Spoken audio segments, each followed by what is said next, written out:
اپنے اپنے مرحومین کے لیے، منتظمین مجلس کے مرحومین کے لیے، ان مرحومین کے لیے جن کا کوئی فاتحہ پڑھنے والا نہیں، رحم اللہ من قرأ الفاتحہ۔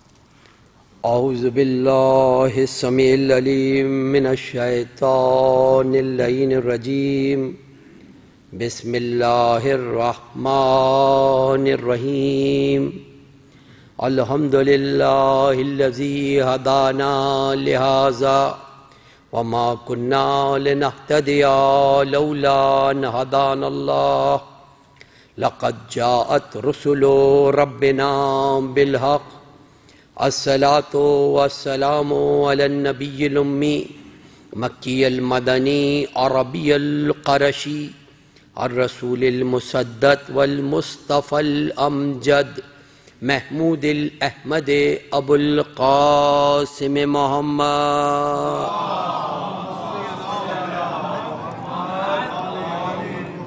واہل بیتہ الطیبین الطاہرین المعصومین المظلومین، الذین اذہب اللہ عنہم الرجس وطہرہم تطہیرا۔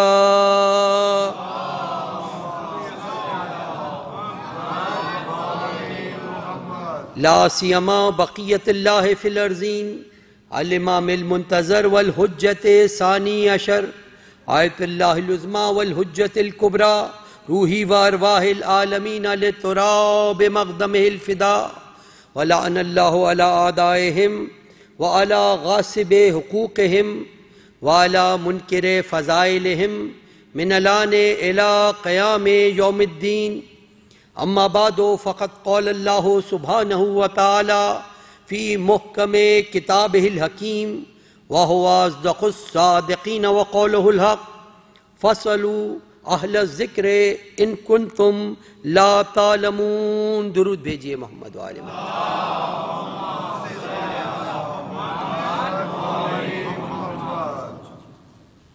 خلاق عالم سورہ نحل میں ارشاد فرما رہا ہے کہ اگر تم نہیں جانتے تو اہل ذکر سے سوال کرو، اور جیسا کہ میں نے عرض کیا تھا کہ یہ فقہا کا اطلاع ہے کہ جہاں پر بھی خلاق عالم کا کوئی حکم ہو اور وہاں پر مستحب کے آثار نہ ہوں تو وہ چیز واجب ہوتی ہے۔ تو یہاں پر خلاق عالم ارشاد فرما رہا ہے کہ اگر تم نہیں جانتے تو یہ تمہارا فرض ہے کہ اہل ذکر سے پتہ کرو، اہل ذکر سے معلوم کرو، اپنے علم میں اضافہ کرو، لا علمی اور جہالت کے ساتھ عمل انجام نہیں دو۔ یہی وجہ ہے کہ شریعت اسلامی میں عالم کی 1 رکعت نماز جاہل کی 70 رکعت سے بہتر ہے۔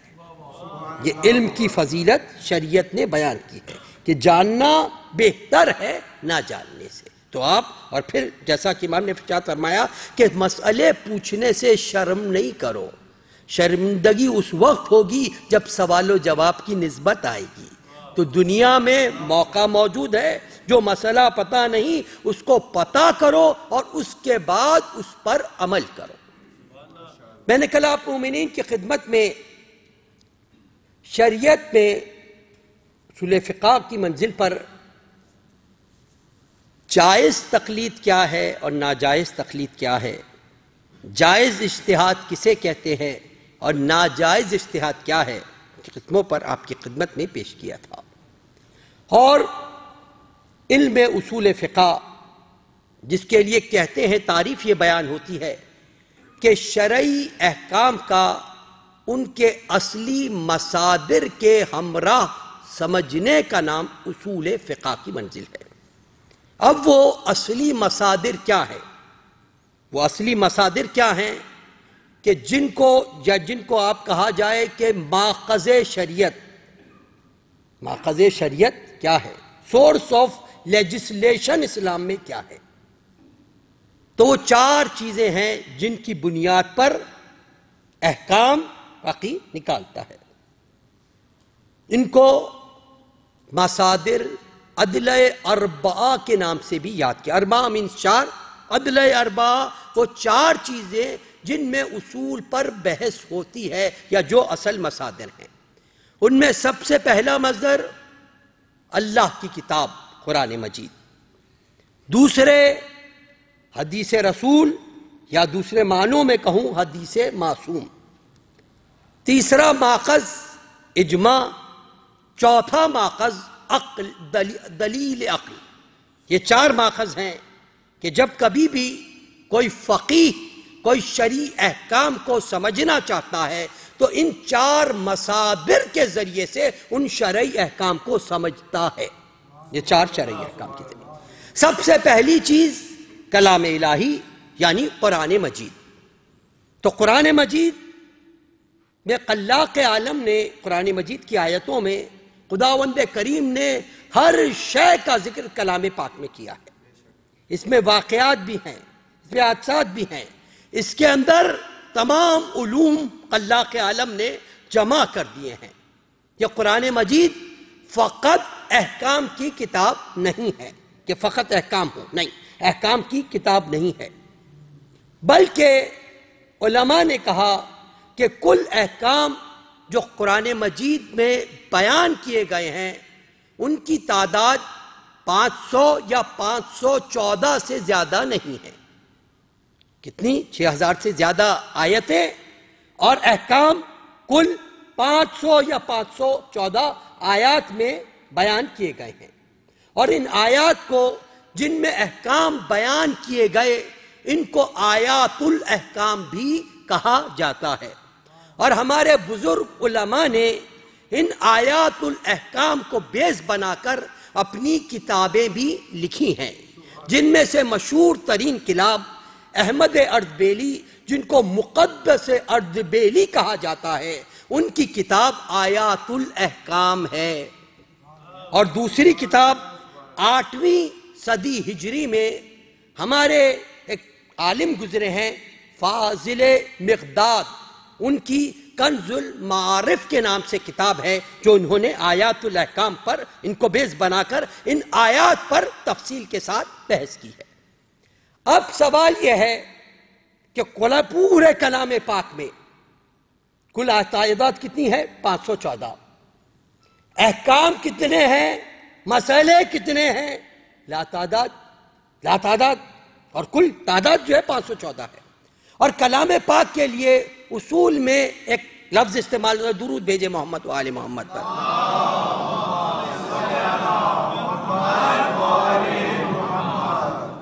کہ کلام پاک جو ہے اس میں کوئی شک و شبہ نہیں ہے. کلام پاک کسی ایک آیت میں ایک لفظ میں بھی یہ شبہ نہیں ہے کہ وہ اللہ کا کلام نہیں ہے. یہ ایمان ہے ہمارا ایمان ہے کہ پورے کا پورا قرآن مجید جو آج ہمارے ہاتھوں میں ہے یہ پورا کلام پاک اللہ کی طرف سے نازل ہوا ہے. اس میں کوئی شک ہی نہیں، ایک لفظ میں شک نہیں کہ وہ اللہ کی طرف سے نہ ہو. تو کلام قطعی ہے اللہ کی طرف سے، مگر معنی مبہم ہے. معنی مبہم کا معنی کیا ہے؟ یعنی ہر شخص اس کے معنی نہیں سمجھ سکتا. اسی لیے تفسیر کا ایک اصول ہے، ہر تفسیر لکھنے والا یہ علماء کا فیصلہ ہے، ہر تفسیر قرآن لکھنے والا یہ تو کہہ سکتا ہے کہ میں نے جو یہ تفسیر قرآن لکھی ہے یہ میری تمام علمی صلاحیتوں کا نچوڑ ہے، میری تمام علمی صلاحیتوں کا نچوڑ یہ تفسیر ہے. لیکن وہ یہ نہیں کہہ سکتا میں جو لکھ رہا ہوں مقصد الہی بھی 100% یہی ہے. کوئی نہیں کہہ سکتا کہ 100% یہی مقصد الہی جو رکھ رہا ہوں، سوائے اللہ کے یا اللہ کے ان معصوم بندوں کے جن کو اس نے کتاب کا وارث قرار دیا ہے. اس کے سوا کوئی نہیں کہہ سکتا.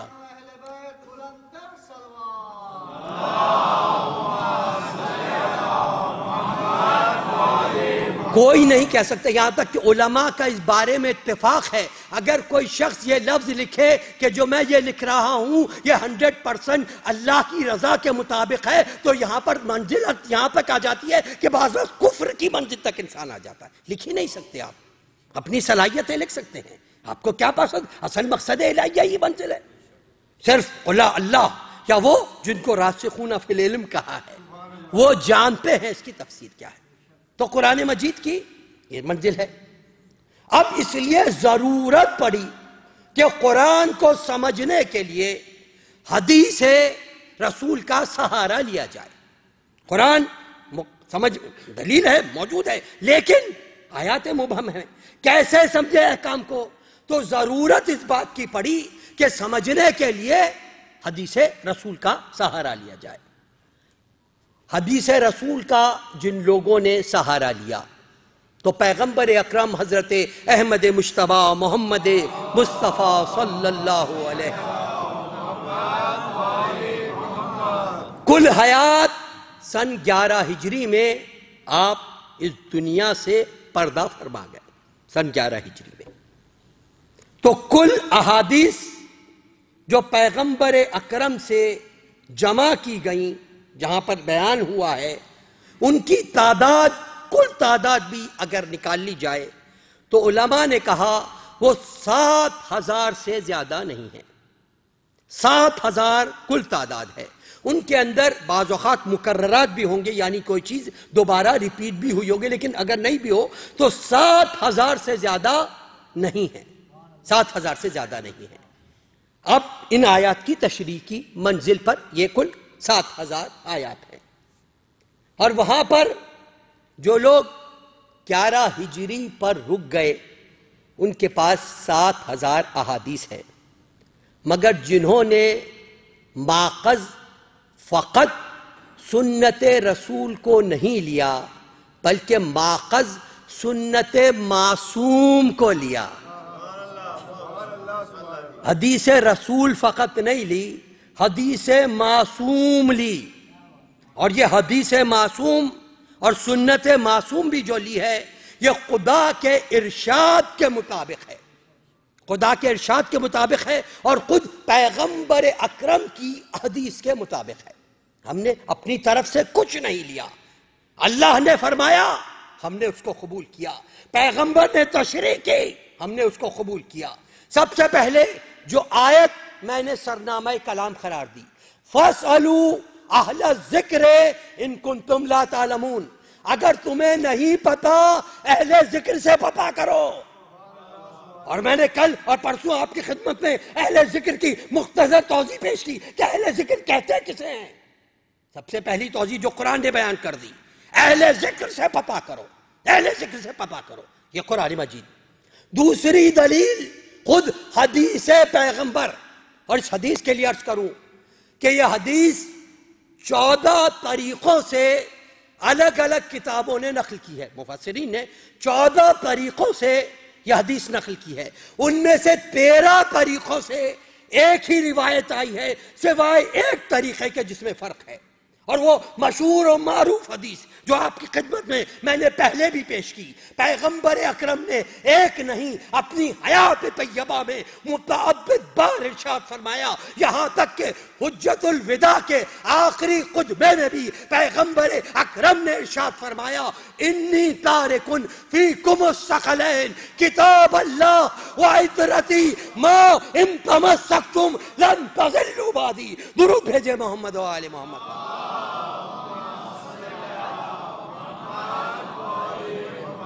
میں 2 گراں بہا چیزیں تمہارے درمیان چھوڑے جا رہا ہوں، ایک کتاب خدا، دوسرے میرے اہل بیت۔ اگر ان سے تمسک اختیار کرو گے تو گمراہ نہیں ہوگے۔ 13 طریقوں سے نقل کی استناد کی منزل پر، یعنی احسن حدیث کا جو سب سے بڑا معیار ہے اس معیار پر یہ حدیث آئی ہے، اتنی معتبر حدیث۔ تو پیغمبر نے قرآن کو تنہا نہیں چھوڑ کے گئے، کس کو ساتھ دیا؟ اہل بیت کو ساتھ دیا، اور بتا کر گئے اہل بیت کو سمجھنا ہو قرآن کے ذریعے سمجھنا، قرآن کو سمجھنا ہو میرے اہل بیت کے ذریعے سے سمجھنا۔ یہ پیغمبر بتا کر گئے تھے، ایسے نہیں چھوڑ کے گئے. تو پیغمبر کی حدیث کے مطابق ہم سنت معصوم. فرق کیا ہوا کہ جہاں پر فقط سنت رسول ہو وہ 11 ہجری پر ختم ہو گئی، اور اگر سنت معصوم لیں تو وہ 260 ہجری حضرت امام حسن عسکری علیہ السلام کی شہادت، امام کی غیبت صغریٰ کا آغاز. 260 ہجری امام حسن عسکری کی شہادت، امام کی غیبت صغریٰ کا آغاز. سن 260 ہجری پر بھی یہ سیرت ختم نہیں ہوئی، کیونکہ جب تک صاحب سیرت موجود ہے سیرت موجود رہے گی. ایک صاحب سیرت موجود ہے، پردے کے اندر صحیح،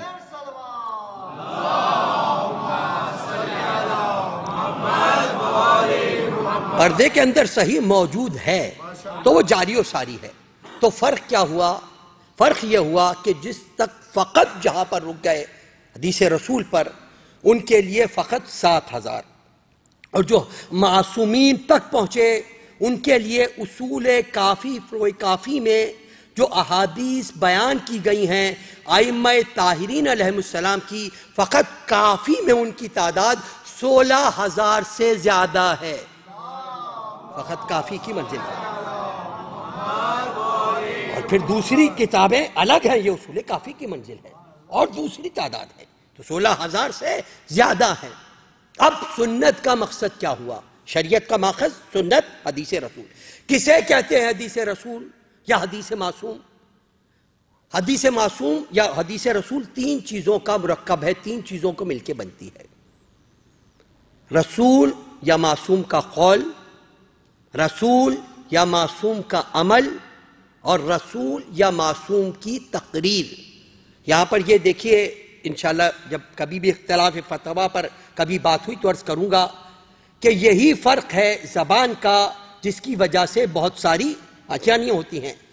تقریر رسول کہا، عربی میں تقریر کے معنی ہے سکوت، خاموش رہنا. اردو میں تقریر کے معنی ہے بولنا. ایک زبان کے فرق سے معنی بالکل الٹ ہو جاتے ہیں. تو تقریر رسول، رسول کا سکوت. قول رسول لے لیا، عمل رسول لے لیا. رسول کسی مقام پر خاموش رہے، چپ رہے رسول. تو یہ رسول کا سکوت جو ہے یہ سنت ہے. کیوں کہ خلاق عالم نے پیغمبر کی ذمہ داریاں جو سورہ اعراف میں بیان کی ہیں، ان ذمہ داریوں میں سے 2 ذمہ داریاں یہ ہیں: یامرون بالمعروف وینہون عن المنکر. امر معروف کا حکم دے، نہیں سے منع کرے. تو اگر وہ عمل جو پیغمبر کے سامنے انجام دیا جا رہا تھا اگر وہ غلط ہوتا تو پیغمبر کا فرض تھا اس سے منع کریں. جب پیغمبر نے منع نہیں کیا تو یہ سنت کا حصہ، یعنی پیغمبر کا ثبات شامل ہو گیا، پیغمبر کی مرضی شامل ہو گئی. تو ان تینوں چیزوں کو ملا لیا تو اس کے بعد بنی حدیث یا سنت معصوم. اب سنت معصوم، حدیث معصوم بھی جو ہے میں نے جیسا کہا 16,000 یا اس سے زیادہ. اب قرآن اور حدیث کے اندر جو فرق ہے، قرآن کے الفاظ بالکل حق بجانب یا 100% یقین کہ یہ اللہ کا کلام ہے، مگر معنی مبہم ہے. حدیث کے لیے 100% کنفرم نہیں یہ کلام معصوم ہے جب تک اس کی تحقیق نہ کی جائے. اس وقت تک 100% کنفرم نہیں کہ یہ معصوم کا کلام ہے، لیکن معنی بہت واضح ہے. معنی واضح ہے، وہاں معنی مبہم ہے، یہاں معنی واضح ہیں. مگر وہاں پر جو بیان ہوا الفاظ وہ یقین کے، یعنی اس حد تک یقین پر ہے کہ اگر کوئی قرآن کے الفاظ سے انکار کرے کہ یہ الفاظ قرآن کے اللہ کے الفاظ نہیں ہیں تو وہ اسلامی نہیں رہتا، مسلمان نہیں رہ سکتا. یہ ہے کلام پاک. لیکن حدیث کی منزل پر الفاظ ہو سکتا ہے معصوم کے نہ ہو، اور مگر جو معنی و مفاہیم ہے وہ بہت واضح ہے، بہت واضح ہے. تو اب اس کے لیے ضرورت پڑی. اب حدیث لے لیے، آپ کتابیں لے لیجئے، وسائل الشیعہ لے لیجئے، دوسری جتنی بھی حدیث کی کتابیں لے لیجئے جو معصوم کے اقوال یا سنت معصوم موجود ہے. لیکن اب سوال وہی آ گیا، کیا یہ تمام چیزیں مل کر آئندہ آنے والے حالات کے لیے صحیح طور پر ماخذ فراہم کریں گی؟ یعنی جیسا کہ میں نے کل عرض کیا تھا، شرعی احکام ہر فرد کے لیے، ہر مسئلے کے لیے بیان نہیں ہوئے اور بیان ہو بھی نہیں سکتے، کیونکہ مسئلے حالات کے ساتھ ساتھ تبدیل ہوتے رہتے ہیں، وقت کے ساتھ ساتھ بدلتے رہتے ہیں۔ تو جب مسئلہ بدلے گا حکم بھی بدلتا چلا جائے گا۔ تو پھر ہو سکتا ہے کہ قرآن میں مبہم ہے، تشریح ہوئی، احادیث معصوم میں بھی اس کا مسئلے کا حل موجود نہ ہو۔ اب کیسے سمجھے؟ دو ماخذ ہو گئے، قرآن دیکھ لیا، نتیجہ نہیں نکلا، حدیث رسول دیکھ لی، نتیجہ نہیں نکلا، تو اب کیسے سمجھے آنے والے مسائل کو؟ تو تیسری چیز ہے جسے اجماع کہا جاتا ہے۔ اب اجماع کے بعض اوقات لوگوں کے معنی ذہن میں جداگانہ ہوتے ہیں۔ میں مختصر تشریح کہ ہمارے پاس اجماع کہتے کسے ہیں؟ اجماع اس چیز کا نام نہیں کہ کہیں 25 یا 30 افراد جمع ہو کے کوئی فیصلہ کر لے۔ جو اجماع سب کے پاس ہے، اس اجماع کے معنی یہ ہیں کہ پوری امت جب کسی مسئلے پر یک زبان ہو کر جمع ہو جائے تو وہ اجماع کہلاتا ہے۔ ہم یہ عرض کرتے ہیں نہایت ادب و احترام کے ساتھ کہ ہمارے پاس، ہم یہ کہتے ہیں، پوری امت کا کسی ضلالت پر، کسی غلط بات پر جمع ہونا محال ہے، کیونکہ جب کبھی بھی امت کسی بات پر تمام امت جمع ہوگی تو اس امت کا ایک فرد معصوم ہوگا۔ جب کبھی بھی تمام امت جمع ہوگی، یاد رکھیے، اس کا ایک فرد معصوم ہوگا، چونکہ تمام امت کے درمیان وہ ایک فرد معصوم موجود ہے، لہذا اس کی موجودگی کی وجہ سے یہ چیز حجت بنتی ہے۔ ہم یہ عرض کرتے ہیں کہ غیر معصوموں کا لاکھوں کا مجمع بھی مل کے معصوم نہیں بن سکتا، حجت اس لیے کہ ایک معصوم فرد ان کے درمیان موجود ہے، ایک معصوم فرد ان کے درمیان موجود ہے۔ اور ہمارے پاس اجماع فقط استعمال جو ہوتا ہے وہ قول رسول، قول معصوم کو درک کرنے کے لیے، قول معصوم کو معلوم کرنے کے لیے، قول رسول کو معلوم کرنے کے لیے، یہ ہمارے پاس ہے۔ یعنی اجماع ہمارے پاس اصل سے الگ سے کوئی حقیقت نہیں رکھتا، فقط اتنی حقیقت ہے کہ قول رسول پتہ کرنا ہے، حدیث رسول پتہ کرنا ہے، حدیث معصوم پتہ کرنا ہے، اس کے لیے اجماع۔ اب حدیث معصوم کیسے؟ یعنی ہم نے تاریخ میں دیکھا کہ پیغمبر اکرم حضرت احمد مجتبی محمد مصطفیٰ حضور اکرم کے الصحابہ کوئی عمل انجام دیتے تھے، تمام صحابہ کوئی عمل انجام دیتے تھے، سب صحابہ کوئی عمل انجام دیتے تھے، تو یہ اس بات کا یقین ہوتا ہے کہ جب سب جو رسول اللہ کی اطاعت کرتے تھے کوئی عمل انجام دے رہے ہیں، سب انجام دے رہے ہیں، تو یہ اس بات کا ثبوت ہوتا ہے کہ انہوں نے یہ بات اللہ کے رسول سے سنی ہوگی، یا تمام کسی امام کے تمام صحابی مل کے کوئی عمل انجام دیتے ہیں، کوئی عمل انجام دیتے ہیں، تو یہ جو امام کے تابع ہوں، یہاں پر دیکھیے یہ بات ذہن میں رکھیے گا، جو امام کی صحیح معنوں میں اطاعت کرنے والے ہوں، معصوم کو معصوم ماننے والے ہوں، جو شرائط ماننے کی قرآن نے بتائی ہیں ان شرائط پر ماننے والے ہوں، وہ تمام مل کے کوئی عمل انجام دیتے ہیں، تو اس کا ثبوت ہوگا کہ انہوں نے یہ بات معصوم سے سنی ہے یا رسول اللہ سے سنی ہے۔ ہو سکتا ہے حدیث کی شکل میں وہ بات ہم تک نہ پہنچی ہو سکتا ہے، کیونکہ زمانہ گزرا، کس طریقے سے حدیثیں آئیں، کس طریقے سے روایتیں آئیں، یہ بہت ایک خود تاریخ موجود ہے، کس طریقے سے پہنچی ہیں، تو ہو سکتا ہے ہم تک حدیث کی شکل میں وہ بات نہ پہنچی ہو، مگر ہم نے دیکھتے ہیں کہ علم یہ انجام دیتے تھے تمام صحابہ. تو یہاں پر عالم یہ فیصلہ کرتا ہے کیونکہ سب مل کے یہ عمل انجام دیتے تھے. ہمارے پاس ہو سکتا ہے حدیث کی شکل میں نہ آئی ہو، مگر سب کا عمل انجام دینا اس بات کا ثبوت ہے کہ یہ بات صحیح ہے. تو یہ ہے حقیقت فقط درک کرنے کی قول خدا و رسول کو، احکام کو پتہ کریں. چوتھی چیز دلیل عقل، عقل کی دلیل. یہ دلیل عقل کیا ہے؟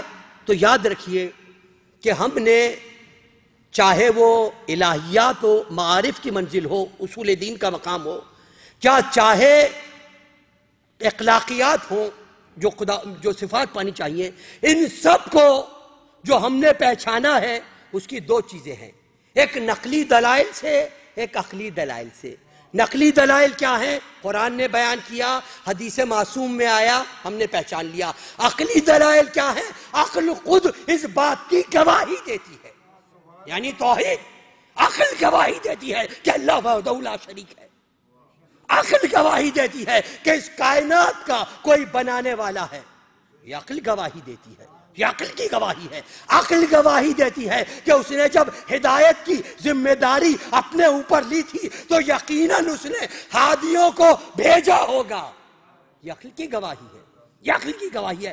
عقل گواہی دیتی ہے کہ خداوند کریم جب ہم سے اعمال کروا رہا ہے، نیک و بد اعمال ہم سے کروا رہا ہے اور کہہ رہا ہے کہ نیک عمل کرو، برے عمل سے روکتا ہے، تو عقل گواہی دیتی ہے جب کوئی ایسی ذات جس کا کوئی بھی عمل حکمت سے خالی نہیں ہوتا وہ کسی بات کا حکم دے اور کسی بات سے روکے، تو اس بات کا ثبوت ہے کہ نیک عمل کی جزا بھی ملے گی، برے عمل کی سزا بھی ملے گی.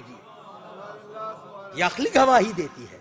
یہ عقل کہتی ہے کہ یقیناً موجود ہے. یقیناً عقل اس بات کی گواہی دیتی ہے کہ جب اس نے بیان کیا تو قیامت عقلی چیز ہے، ہادیان براق عقلی چیز ہے، اور توحید عقلی چیز ہے، عقل سے ثابت ہے. اسی طریقے سے صفات حسنہ، آپ کسی طبقے سے چلے جائیں، کہیں جگہ پر چلے جائیں، بعض جگہ پر ایسی جگہوں پر کہ جہاں پر تہذیب نہیں پہنچی ہے، وہاں پر بھی جا کے اگر آپ پتہ کریں نا کسی سے کہ جھوٹ کیسا ہے اور سچ کیسا ہے، تو وہاں پر تہذیب نہیں پہنچی ہے، ہدایت کی روشنی نہیں پہنچی ہے. لیکن یہ ہدایت تکوینی جو عقل کے ذریعے سے خدا نے ودیعت فرمائی ہے، اس کے ذریعے کہے گا جھوٹ غلط ہے، سچ اچھا ہے.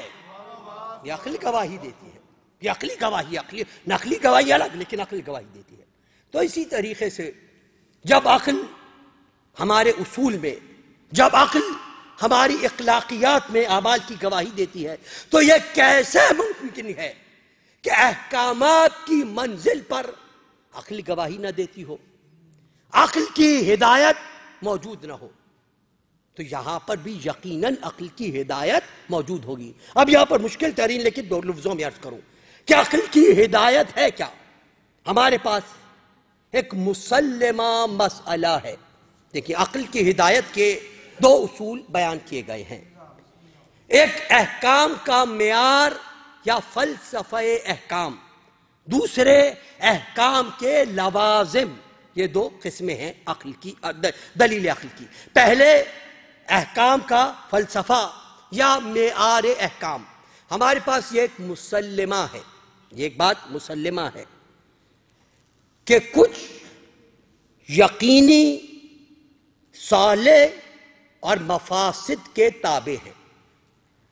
یعنی جب کبھی بھی کوئی حکم ہوگا، امر ہوگا، تو اس کا سبب و علت ایک ایسی اصلاح کی چیز ہوگی جس کو حاصل کر لینا لازمی ہوگا. یہاں پر لفظ استعمال ہوا ہے مصلحت. مصلحت سے ہمارے پاس وہ مصلحت نہیں ہے جو ہم کہیں کسی کام کو کرنے کی یہ مصلحت نہیں. یا مصلحت سے مراد صلاح ہے. صلاح سے مان اچھا کام، نیک کام جو فلاح کی منزلت ہو. تو ہر امر کا سبب و علت کچھ ایسی مصلحتیں ہوں گی جن کو حاصل کر لینا لازمی ہوگا. اور ہر نواہی، ہر فساد، ہر نواہی کا مطلب کچھ ایسا فساد ہوگا جس سے چھوڑ دینا، اجتناب کرنا واجب ہوگا. اب یہاں پر آسان لفظوں میں عرض کروں کہ خلاق عالم جو ہم پر بہت رحم و کرم کرنے والا ہے، اس نے ہمارے فائدے کے لیے، اس نے ہمارے مفاد کے لیے، ہماری اچھائی کے لیے کچھ چیزوں کو واجب قرار دیا، کچھ چیزوں کو مستحب قرار دیا۔ کس چیز کے لیے؟ ہمارے فائدے کے لیے۔ اسی طریقے سے خلاق عالم نے ہمارے فائدے کے لیے جو چیزیں ہمیں نقصان پہنچا سکتی تھی ان میں سے کچھ کو حرام قرار دیا، کچھ کو مکروہ قرار دیا۔ یہ خلاق عالم نے قرار دیا۔ تو اب یہ جو اگر یہ خداوند عالم قرار نہیں دیتا کہ جو فائدے کے لیے ہیں ان کو اچھا، جو برا ہے ان کو نحس قرار نہیں دیتا، تو یہ اوامر و نواہی خلق ہی نہیں ہوتے۔ یہ خلاق عالم نے خلق کیا ہے، بنایا ہے۔ جو چیز ہمارے فائدے کے لیے ہے اس کو جائز قرار دیا، واجب قرار دیا۔ جو کم فائدے کی تھی اس کو مستحب قرار دیا، جو زیادہ نقصان کی تھی اس کو حرام قرار دیا، جو کم نقصان کی تھی اس کو مکروہ قرار دیا۔ تو جب یہی باتیں، یہی چیز عقل اس بات کو جان لے، خداوند کریم کی ان حکمتوں کو عقل اگر جان لے تو عقل وہی حکم دے گی جو شرع کا حکم ہوتا ہے۔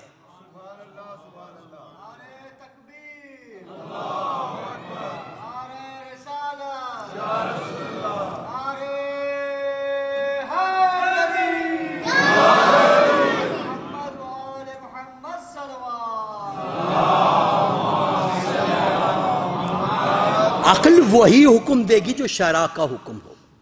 اسی لیے حکماء اس بات کو کہتے ہیں کہ جو احکام ہیں وہ حکمتوں، مصلحتوں اور مفاسد کے تابع ہیں، چاہے وہ اصلاح یا اچھی چیزیں یا مفاسد کسی فرد میں ہوں یا معاشرے میں ہوں، انسان کی روح کے تابع ہوں یا انسان کا جسم ہو، انسان کی ظاہری زندگی ہو یا انسان کی روحانی زندگی ہو، یہ تمام چیزیں اس تمام میں اصلاح اور مفاسد کے تابع ہیں، مفاسد کے تابع ہے۔ اور اگر عقل اس بات کا درک کر لے تو وہی حکم دے گی جو شرع کا حکم ہوتا ہے۔ اسی لیے عقل یہ کہتی ہے کہ خلاق عالم نے اگر کوئی دنیا میں مسئلہ کیا ہے تو اس کی نسبت خداوند کریم کا حکم بھی موجود ہوگا، جس کی ایک بڑی عظیم مثال دیتے ہیں علماء۔ بہت مشکل مسئلہ ہے فلسفے کا، لیکن چونکہ میرا موضوع ہے لہٰذا انشاءاللہ آئندہ کل سے فقہا پر ہم ڈائریکٹلی گفتگو کریں گے، بزرگ فقہائے مسلمین کون گزرے ہیں۔ تو اب یہاں پر یہی منزل، یہی چیز کو رکھتے ہیں جس کی حکمت مسلم بہت اچھی مثال دیتے ہیں۔ وہ مثال کیا ہے کہ جب آپ کو پیاس محسوس ہوتی ہے، پیاسے ہوتے ہیں نا، آپ کو پیاس محسوس ہوتی ہے تو یہ پیاس کا محسوس ہونا اس بات کا ثبوت ہے کہ باطن میں کہیں نہ کہیں پانی موجود ہے، پانی کا وجود ہے، ورنہ پیاس نہیں لگتی۔ اسی طریقے سے دوسری مثال علماء دیتے ہیں، جب ہر انسان حیات ابدی کو چاہتا ہے، ہر انسان چاہتا ہے موت نہ آئے، ابدی زندگی مل جائے۔ جب انسان میں اس ابدی زندگی کی پیاس موجود ہے تو یہ اس بات کا ثبوت ہے باطن میں ایک ابدی زندگی کا وجود ہے، باطن میں ایک ابدی زندگی موجود ہے۔ لہٰذا یہی وجہ ہے جب خلاق عالم دنیا میں کہیں نہ کہیں کوئی مسئلہ پیدا ہوتا رہے گا، اس بات کا ثبوت ہوگا کہ اس کا شرعی حکم موجود ہے۔ عقل یہ کہتی ہے موجود ہے، اب اس شرعی حکم کو درک کرنا ہے، اب شرعی حکم کو سمجھنے کی دیر ہے۔ اگر آپ شرعی حکم کو سمجھ گئے تو اسی لیے عقل کی منزل، یہاں پر عقل آ گئی میرا کہ عقل کا حکم موجود ہے۔ یہی وجہ ہے یہاں پر علماء نے بہت احتیاط کے ساتھ وہی مثالیں جو علماء نے اب یہاں پر یہی وجہ ہے کہ شارع کے زمانے میں قرآن جب نازل ہوا، ائمہ معصومین علیہ السلام کے زمانے میں بہت ساری چیزیں ایسی تھیں جن کا وجود نہیں تھا، جیسے افیون ہے، اس کا اس زمانے میں یا اس معاشرے میں وجود نہیں تھا۔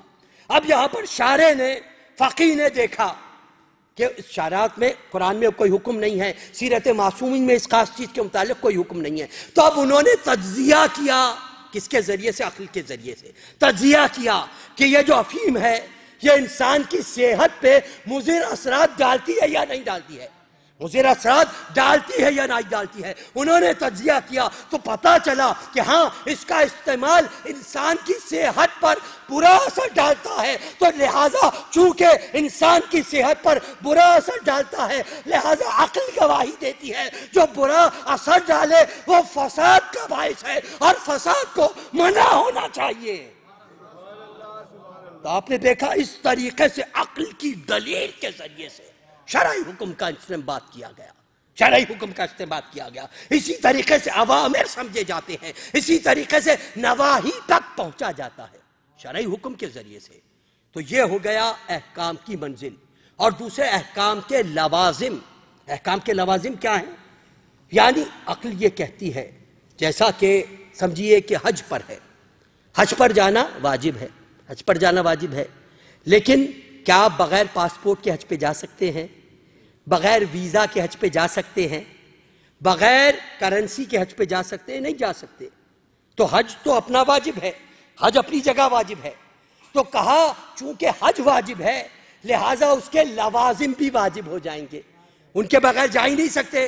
اب کوئی شخص ہے وہ نہ پاسپورٹ بنائے نہ ویزا لے، کہیں نہیں میں تو حج پہ جا رہا ہوں، کیا جا سکے گا؟ معجزہ الگ آ گیا، اسی بات الگ ہے. کوئی بات وہ بھی عقلی دلائل کے ساتھ الگ چیز ہے، لیکن ظاہر طور پہ کوئی جا سکے گا؟ نہیں جا سکتا.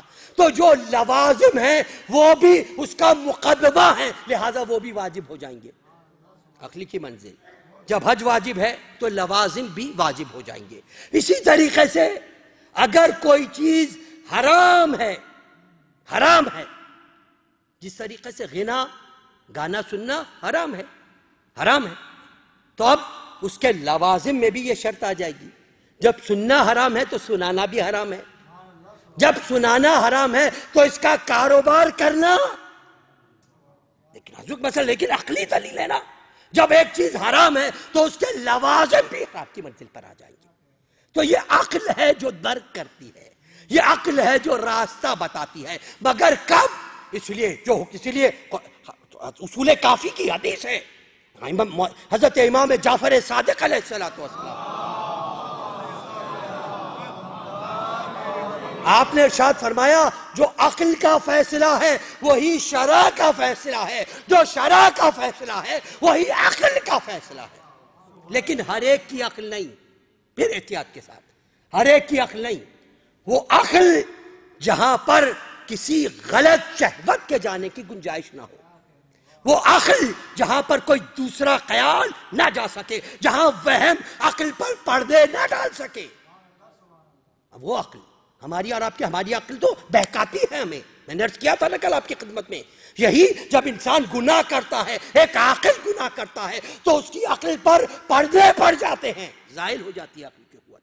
تو عام عقل ادراک نہیں کرتی، نہیں، فقہا کی عقل، وہ فقہا جنہوں نے اپنی 40 سالہ زندگی اس طریقے سے گزاری ہے کہ کسی امر کو چھوڑا نہیں ہے، کسی تمام اوامر کی پابندی کی ہے، اور فقط اوامر کی پابندی نہیں کی، اس کے ساتھ ساتھ مستحبات کی بھی پابندی کی ہے. فقط حرام کو نہیں چھوڑا ہے، اس کے ساتھ مکروہات کو بھی چھوڑا ہے. اور اس طریقے سے خدا کے کلام کے ساتھ، کلام پاک کے ساتھ، احادیث معصومین کی روشنی میں اس طریقے سے اپنی زندگیاں گزاری ہیں کہ وہاں پر وہم و گمان کو مجال ہی نہیں ہوئی کہ ان کی عقل تک پہنچ سکے. تو ایسی عقلیں ہیں جو احکام کو درک کرتی ہیں، جہاں پر شک و شبہ کی گنجائش نہیں رہتی.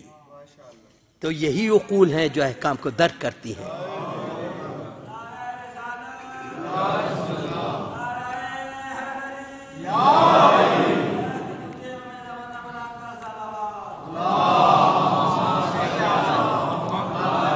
تو یہ احکام کو درک کرتی ہیں.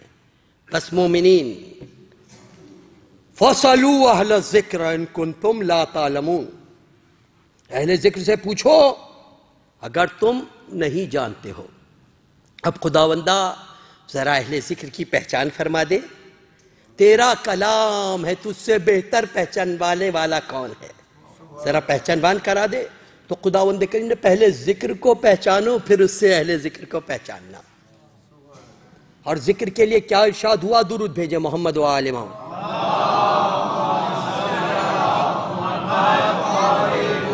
لو ان اجتمعت الجن والانس علی ان یاتوا بمثل ھذا القرآن لا یاتون بمثلہ، اگر یہ انسان اور جنہ مل کر بھی کوشش کریں تو اس قرآن کا جواب نہیں لا سکتے۔ قرآن ذکر، اس قرآن کا جواب نہیں لا، سب مل کر بھی کوشش کریں اس کلام کا جواب نہیں لا سکتے۔ تمام مل کر کوشش کریں، پورے کلام کا جواب نہیں آ سکتا، کلام پاک کا جواب نہیں آ سکتا۔ اس کے بعد خلاق عالم نے تخفیف کی 10 سورتوں تک کہ چلو 10 سورتوں کا بھی جواب لے آؤ۔ جب کوئی نہیں لا سکا تو خداوند کریم نے یہاں تک فرمایا، یہ بھی قرآن، فاتو بسورۃ من مثلہ، ایک ہی سورت کا جواب لے آؤ۔ پورے قرآن کا نہیں لا سکتے، ہم نے تو انتہائی تخفیف کر دی، ایک ہی سورت کا جواب لے آؤ، جو سب سے چھوٹی سورت ہے سورہ کوثر، اسی کا جواب لے آؤ۔ جواب لے آؤ، تاریخ نہیں لا سکی جواب۔ اچھا، پورے کلام پاک میں خلاق عالم نے کہیں بھی یا کوئی روایت میں ہے کہ خداوند کریم نے یہ فرمایا ہو کہ نہیں ایسا کرو، سوروں کو مقرر کیا ہو کہ چلو اس سورے کا جواب لے آؤ، سورہ رحمان کا جواب لے آؤ، سورہ یاسین کا جواب لے آؤ، سورہ بقرہ کا جواب لے آؤ، کچھ سوروں کو مقرر کر دیا ہو کہ ان سوروں کا جواب لے، نہیں، پورے کلام نہیں۔ کلام پاک میں دعویٰ کیا ہے؟ کسی بھی سورت کا جواب لے آؤ، کسی بھی سورت کا جواب لے آؤ۔ یہ دعویٰ کون کر سکتا ہے؟ یہ دعویٰ فقط وہی کر سکتا ہے جس کو اپنے کلام پر اتنا اعتماد ہو، اپنے کلام پر اتنا اعتماد ہو کہ یہ میرا کلام ہے، اس کے چھوٹی بڑی صورتیں سب فصاحت و بلاغت میں برابر ہیں، نہ کوئی بڑی کا جواب لا سکتا ہے نہ کوئی چھوٹی کا جواب لا سکتا ہے۔ دنیا ان صورتوں کا جواب لانے سے عاجز ہے۔ قرآن مجید کا 1400 سال سے یہ دعویٰ ہے جو آج بھی موجود ہے، لے آؤ جواب۔ دنیا نہیں لا سکتی تو یہ تو ذکر کی منزل ہو گئی۔ اب اہل ذکر وہی ہو سکتے ہیں جن کا بڑا چھوٹا جب بلاغت میں برابر ہو، جو بڑے کی منزل ہو وہی چھوٹے کی منزل ہو، جو چھوٹے کا مقام ہو وہی بڑے کا مقام ہو، یہ تمام علم کی منزل پر برابر ہو۔ اور یہ ہم نہیں، تاریخ کہہ رہی ہے، تاریخ کہہ رہی ہے۔ بڑوں سے تو امتحان لے ہی لیا تھا نا۔ میرا امام، 10واں امام، امام علی النقی علیہ السلام، 6 یا 7 سال کا سن ہے، 6 یا 7 سال کا سن کسے کہتے ہیں؟ جنیدی کو مقرر کیا گیا اس زمانے کا سب سے بڑا استاد کہ امام کو پڑھایا جائے، امام کو پڑھایا جائے۔ جنیدی کو مقرر کیا گیا کہ امام کو پڑھاؤ۔ کچھ دن بعد بادشاہ وقت نے جس شخص کے ذریعے سے جنیدی کو مقرر کیا تھا اس سے کہا کہ ذرا جا کے پوچھو تو صحیح کہ ان کا حال کیا ہے، اس بچے کا حال کیا ہے۔ تو یہاں پر تاریخ بتاتی ہے جنیدی جو اپنے زمانے کا سب سے پڑھا لکھا انسان، جس کو اپنے علم پر بہت غرور تھا اور دشمنی اہل بیت میں بھی مشہور تھا، اس کے پاس رکھا گیا، اس کے پاس رکھا گیا۔ کچھ دن کے بعد کہا جا کے پتا تو کرو۔ اب وہ آتا ہے جنیدی سے پوچھتا ہے کہ اس بچے کا، اور یہاں پر ایک لفظ استعمال کیا نعوذ باللہ، غلام ہاشمی کا کیا حال ہے، یہ سننا تھا۔ جنیدی کا چہرہ تو تغیر ہو گیا، کہا خبردار انہیں غلام ہاشمی نہ کرنا، وہ سید ہاشمی ہیں۔ کہا گھبرا گیا، اس بچے کے لیے کہہ رہے ہو؟ کہا انہیں بچہ نہ سمجھنا، خدا کی قسم میں اپنے پورے علم کو جمع کر کے ایک باب ان کے سامنے پیش کرتا ہوں، وہ اس باب سے 1000 باب کھول دیا کرتے ہیں۔ یہ ہے امام کا بچپنا۔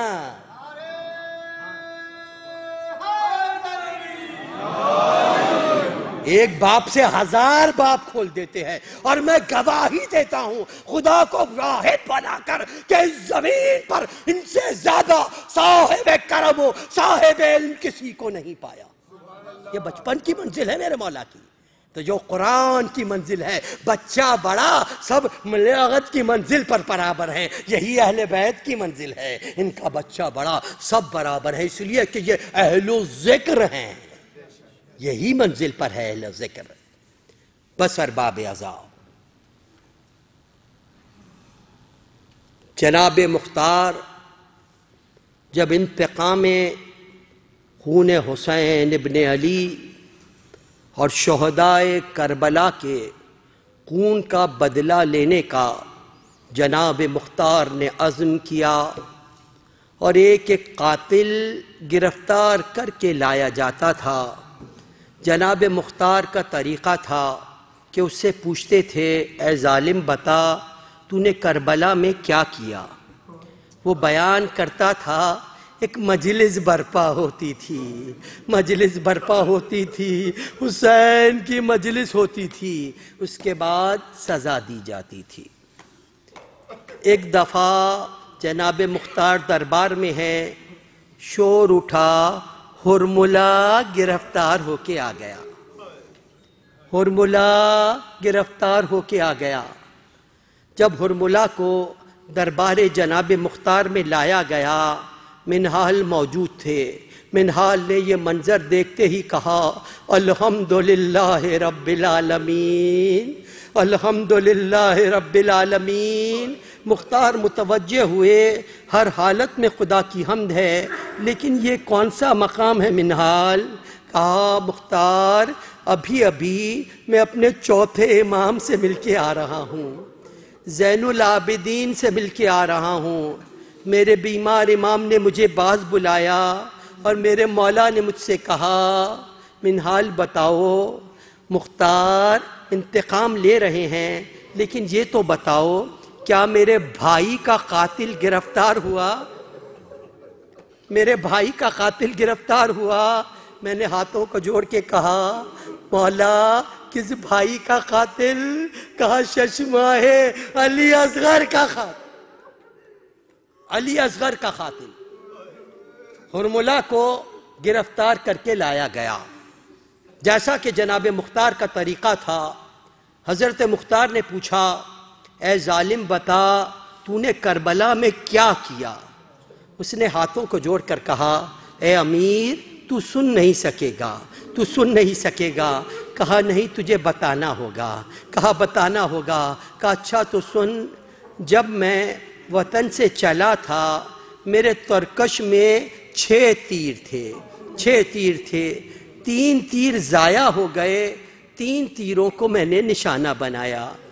پہلا تیر میں نے اس وقت مارا جب علمدار فوج حسینی عباس مشک کو بھر کے دریا سے خیمے کی طرف چلے، دریا سے خیمے کی طرف چلے۔ عباس چاہتے تھے مشک کو خیمہ حسینی میں پہنچائیں، عباس کے دونوں بازو قلم ہو گئے، مگر علمدار کی آس نہ ٹوٹی۔ عباس نے مشک کو سینے سے لگایا، گھوڑے کو اینٹ لگا دی کہ عمر سعد میرے پاس آیا۔ کہا، ہرملہ کیا دیکھتا ہے؟ اس مشکیزے کو خیمہ حسینی میں پہنچنا نہیں چاہیے۔ میں نے ایسا تیر مارا، ایسا تیر مارا، مشک سکینہ پر لگا، پانی بہ گیا، علمدار کی آس ٹوٹ گئی، علمدار کی آس ٹوٹ گئی۔ اور اے امیر، ایک تیر میں نے اس وقت مانا جب عصر عاشور فاطمہ کا لال، نبی کا بے کس نواسا حسین ابن علی پشت فرس پر، فاطمہ کا لال زخمی ہو کے پشت فرس پر حسین جھوم رہے تھے، جھوم رہے تھے۔ عمر سعد آیا، کہا حسین کو پشت فرس سے زمین کربلا پر لا۔ میں نے ایسا تیر مارا، ایسا تیر مارا حسین کی پیشانی پر۔ فاطمہ کا لال پشت فرس سے زمین کربلا۔ اور اے امیر، تیسرا تیر میں نے اس وقت لال مارا جب حسین ایک 6 مہینے کے بچے کو لے کر میدان کربلا میں آئے۔ حسین نے خطبہ دیا، آخر میں کہا، اگر تمہاری نظر میں گناہگار ہوں، یہ بچہ تو گناہگار نہیں، دیکھو یہ طفل معصوم ہے، اس کی ماں کا دودھ خشک ہو چکا ہے، اسے پانی پلا دو۔ اور اگر تم یہ سمجھتے ہو کہ بچے کے بدلے حسین پانی پی لے گا تو میں اسے یہاں پر لٹا دیتا ہوں، کوئی آ کے اس بچے کو پانی پلا دو۔ یہ کہہ کر حسین ابن علی نے ششماہے کو، علی اصغر کو کربلا کی تپی دھوپ پر حسین نے لٹا دیا، مگر دیکھا کوئی فوجی متوجہ نہیں ہوتا۔ حسین نے علی اصغر سے مخاطب ہو کر کہا، علی اصغر تم بھی حجت خدا کے فرزند ہو بیٹا، اپنی حجت کو تمام کرو۔ لوگوں نے دیکھا علی اصغر نے ننھی سی زبان نکالی، خشک ہونٹوں پر پھیرنا شروع کی۔ یہ منظر دیکھنا تھا، فوج اشقیاء برداشت نہ کر سکی، لوگ منہ پلٹا کر رونے لگے۔ عمر صاحب نے انقلاب کے آثار دیکھے، مجھے بلایا، اے ہرملا کیا دیکھتا ہے؟ حسین کے کلام کو خطا کر دے۔ ہرملا کہتا ہے خدا آپ کی اولاد کو سلامت رکھے، پروان چڑھائے۔ ہرملا کہتا ہے میں نے ایک تیر سے شیبہ نکالا، ایک تیر نکالا، گلوئے علی اصغر کا نشانہ باندھ کے چھوڑنا چاہتا تھا کہ میری نظر در خیمہ پر پڑی، خیمے کا پردہ اٹھا اور گرا، گویا کوئی ماں در خیمہ پر کھڑی ہوئی کہہ رہی ہو، اے ہرملا میرا بچہ، اے ہرملا میرا بچہ۔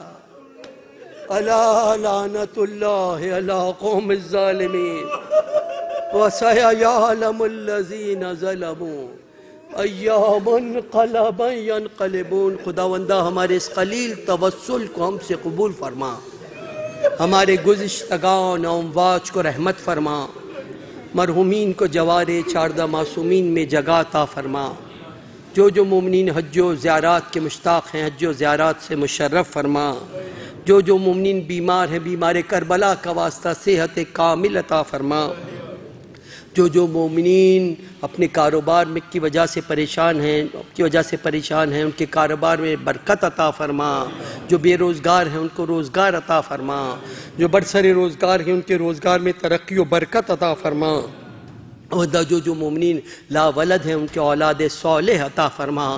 خصوصیت سے اولاد کے لیے بہترین توسل شہزادہ علی اصغر کا ہے، باب الحوائج کا ہے۔